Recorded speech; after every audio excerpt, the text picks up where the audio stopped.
Hello everyone, welcome all you to civil exam Uttarakhand. और आज मैं यहाँ पे कुछ इम्पोर्टेंट डिस्कस करने जा रहा हूँ अबाउट यूपीएससी एग्जामिनेशन। जैसे कि आप यहाँ पे देख भी रहे होंगे कि सिविल सर्विसेज एग्ज़ाम 2024 की यहाँ पे आप मार्कशीट देख रहे होंगे, और ये मार्कशीट और किसी की नहीं बल्कि मेरी खुद की मार्कशीट है जिसका एनालिसिस मैं आप सभी के साथ करूँगा, ताकि जो लोग आप यूपीएससी दे रहे हैं उन लोगों को भी बहुत ज़्यादा फ़ायदा मिल सके इस चीज़ के लिए। देखिए, वैसे तो मैंने 3 यूपीएससी मेंस दिए हुए हैं, जिसमें से मैं पहली बार इंटरव्यू में पहुंचा था जो कि 2024 का था, जो हाल में अभी यहाँ पे मार्कशीट आई हुई थी।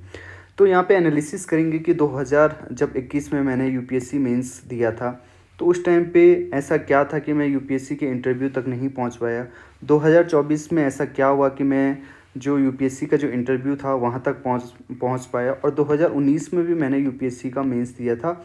वहाँ पे मेरे साथ क्या हुआ था वो सारी चीज़ें इस पर्टिकुलर जो वीडियो है इसमें डिस्कस करने की कोशिश मैं करूँगा। ठीक है, तो सबसे पहले मैं अब आपको 2024 की यहाँ पे दिखाना चाहूँगा कि जो मेरी मार्कशीट है, मेरी कितनी कितनी नंबर्स हैं और कहाँ पे मैं रुका कि मेरा जो यूपीएससी की फ़ाइनल लिस्ट है उसमें नाम नहीं आ पाया। जैसे कि आप यहाँ पे देख सकते हैं, नॉट रिकमेंडेड लिखा हुआ है।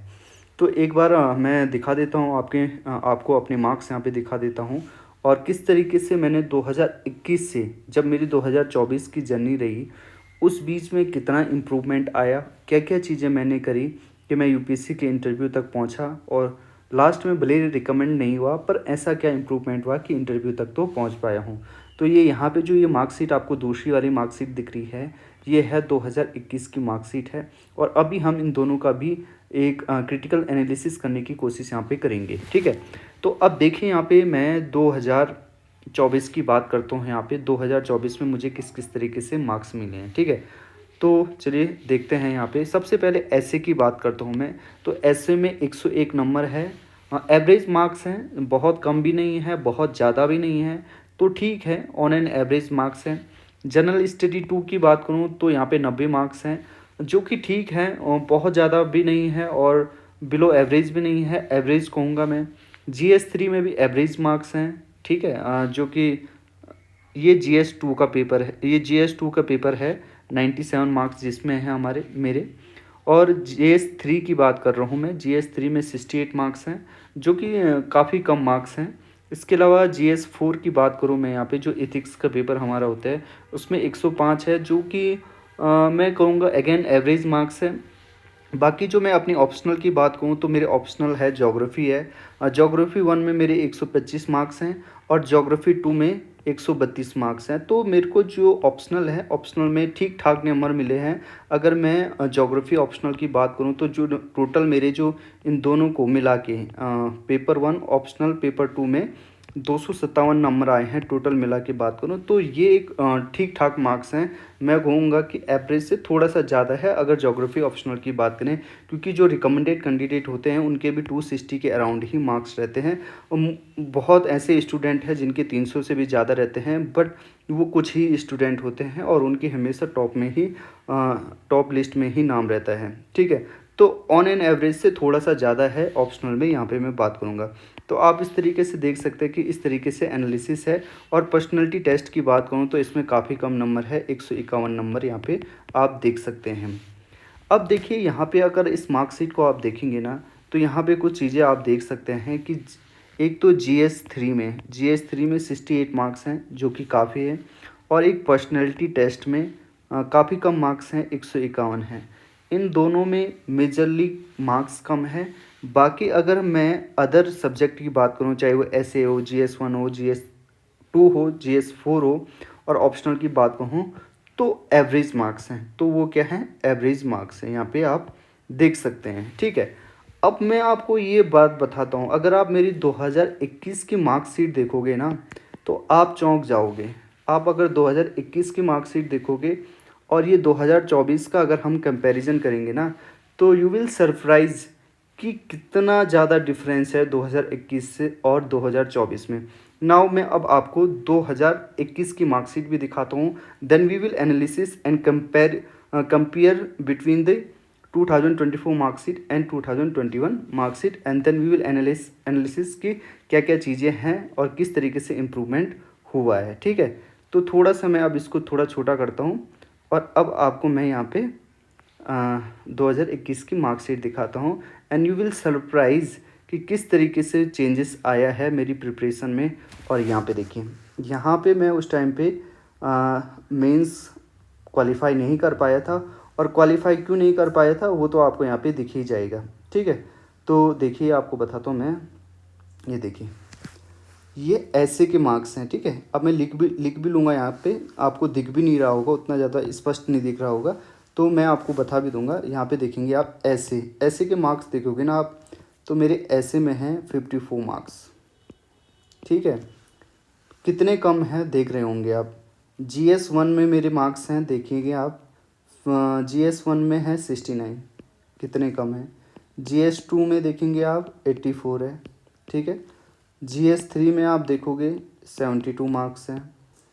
GS4 में आप देखोगे 66 मार्क्स हैं, और ऑप्शनल 1 में बात करेंगे तो 103 है, और ऑप्शनल 2 अगेन ज्योग्राफी था उस टाइम पे भी, वहाँ पे 128 मार्क्स हैं। ठीक है, तो यहाँ पे आप देखोगे कि ऐसे में 54 मार्क्स हैं, और यहाँ देखोगे आप 101 नंबर हैं। तो बहुत ज़्यादा डिफरेंस है, बहुत ज़्यादा, मतलब ऑलमोस्ट 50 मार्क्स का इंक्रीज़ है, ऑलमोस्ट 50 मार्क्स का इंक्रीज़ है। और टू बी एग्जैक्ट बोलूँ मैं तो यहाँ पे 46 + 1 47 मार्क्स का इंक्रीज़ है यहाँ पे। तो आप देख सकते हैं कि कितने ज़्यादा नंबर्स का मैंने यहाँ पे इंक्रीज़ करा, और किस तरीके से मैंने अपने ऐसे पे काम करा, और इस तरीके से मुझे 101 नंबर मिले। वहीं आप यहाँ पे बात करोगे 69 नंबर यहाँ पे है, और यहाँ पे देखोगे आप 2024 में 90 मार्क्स हैं। तो यहाँ पे भी अगर मैं टू बी एग्जैक्ट बात करूँ तो यहाँ पे है मार्क्स 21 नंबर का इंक्रीज़ है। आप देख सकते हो यहाँ पे 21 नंबर का इंक्रीज़ है। तो कितना ज़्यादा इंक्रीज़ करा है मैंने अपने मार्क्स में। यहीं पे अगर मैं GS2 की बात करूँ तो GS2 में देखिए 6 और 7, 7 6 13 होता है, 13 नंबर का मार्क्स का इंक्रीज़ है।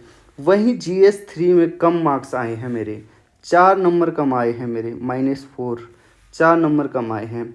वहीं अगर GS4 की बात करूँ तो GS4 में तो बहुत ही, मतलब 24 + 5 29 नंबर का इंक्रीज़ है, 29 नंबर का इंक्रीज़ है।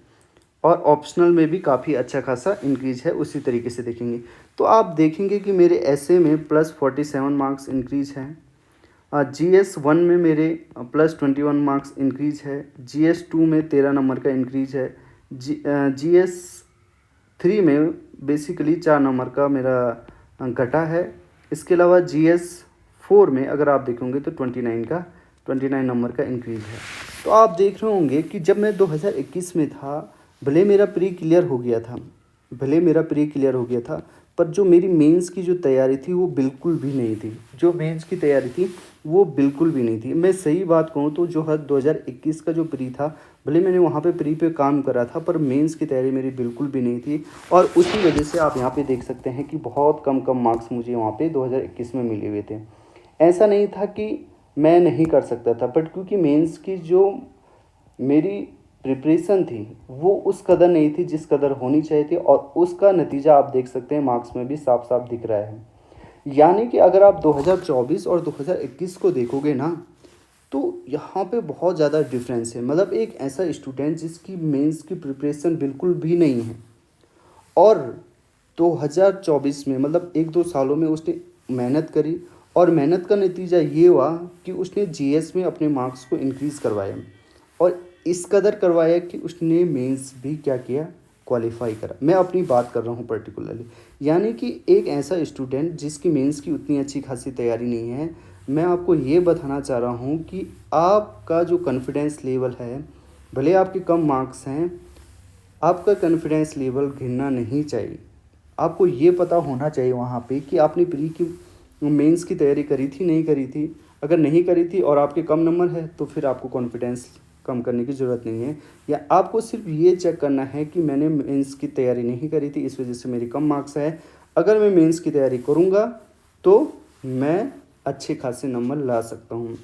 और मैंने आपको बताया यहाँ पे कि किस तरीके से मेरे भी मेंस में नंबर बढ़े हैं, क्योंकि मैंने तैयारी करी। और सही बताऊँ दोस्तों, मैं आपको एक रियलिटी बताता हूँ अपनी, और किस तरीके से मैंने तैयारी करी थी उस चीज़ का भी मैं यहाँ पे आपको बताता हूँ। अब मैंने दोनों का बता दिया आपको, थोड़ा सा इस वाली मार्कशीट को थोड़ा सा मैं बड़ा करता हूँ यहाँ पे, ताकि चीज़ें आपको ढंग से मैं समझा पाऊँ।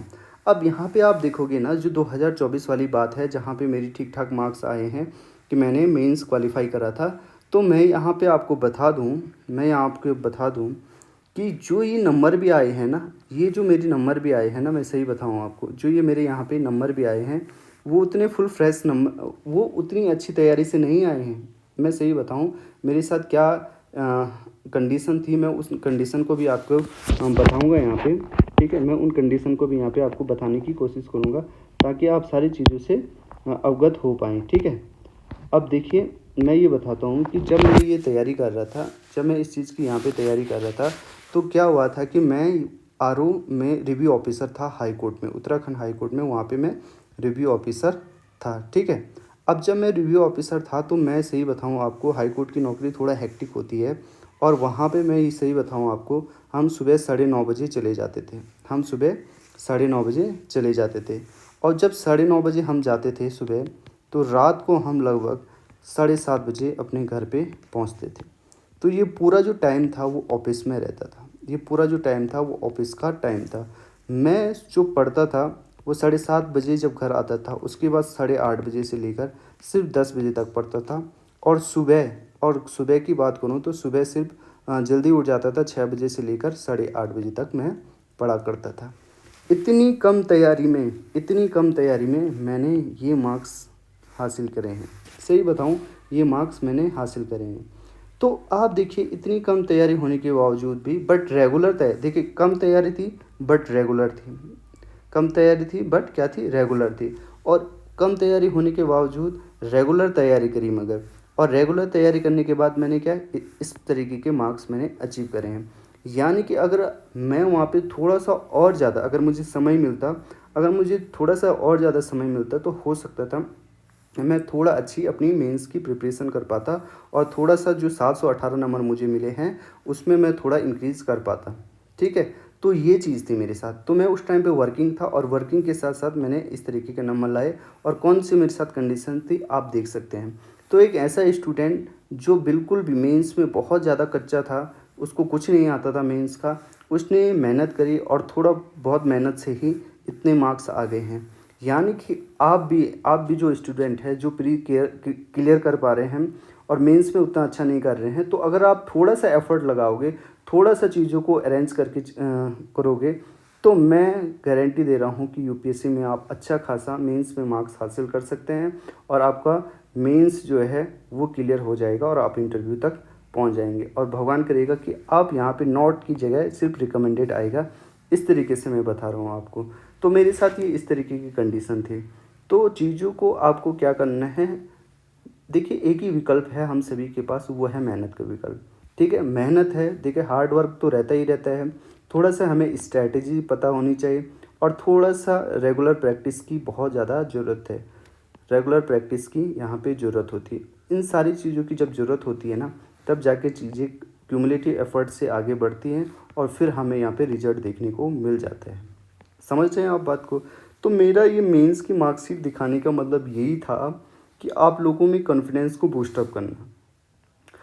अब देखिए, क्योंकि देखिए, जब मैंने देखा यहाँ पे कि मार्क्स, जब आपने 2000 मैंने अपनी जब 2021 की मार्कशीट देखी होगी, और मेरे इतने कम नंबर आए होंगे, तो सही बताऊँ, मैं अपना कॉन्फिडेंस लूज़ नहीं किया मैंने, जबकि मेरा कॉन्फिडेंस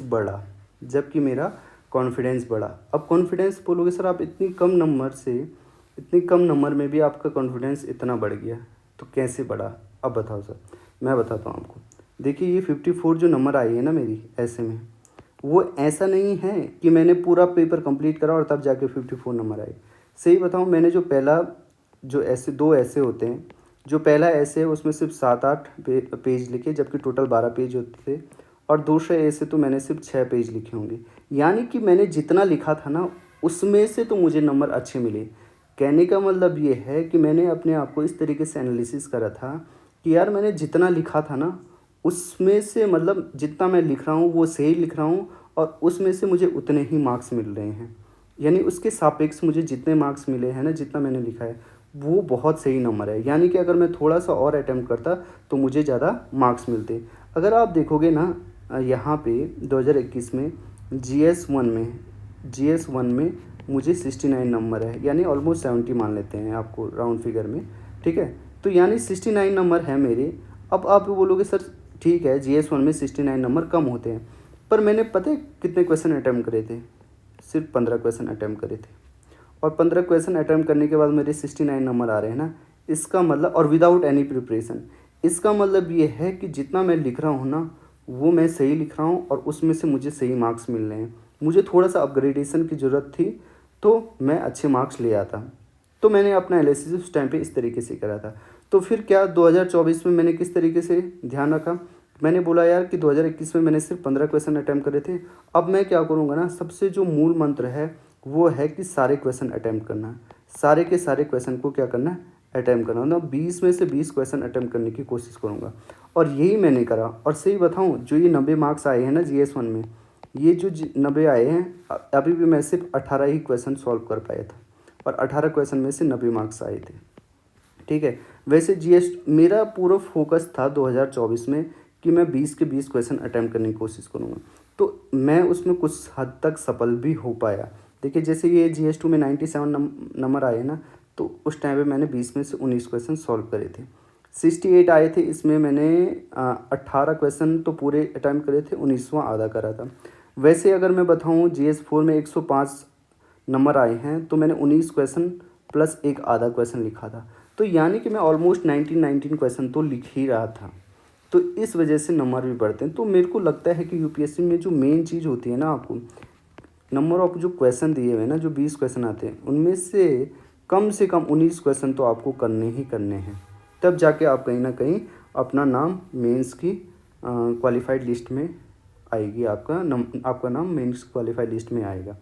ठीक है। तो ये चीज़ें हैं। तो ये सारी चीज़ें मैं आपको बताना चाह रहा था। इसके अलावा जो मैंने अपना अनुभव है, देखिए एक तो मैंने जैसे आपको बताया कि 20 में से 20 क्वेश्चन अटेम्प्ट करने की कोशिश करनी है। इसके अलावा जो मैंने, सही बताऊँ, मेरे पास तो कम टाइम था।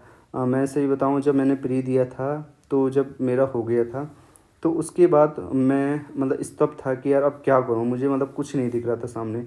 तो मैंने बस एक ही स्ट्रेटजी अपनाई, जो PYQ थे, प्रीवियस ईयर क्वेश्चन थे मेंस के, उन्हीं को ही लगाता रहा, और उन्हीं से ही मैंने चीज़ों को स्टार्ट करा और ख़त्म भी उसी चीज़ उन्हीं को ही करा।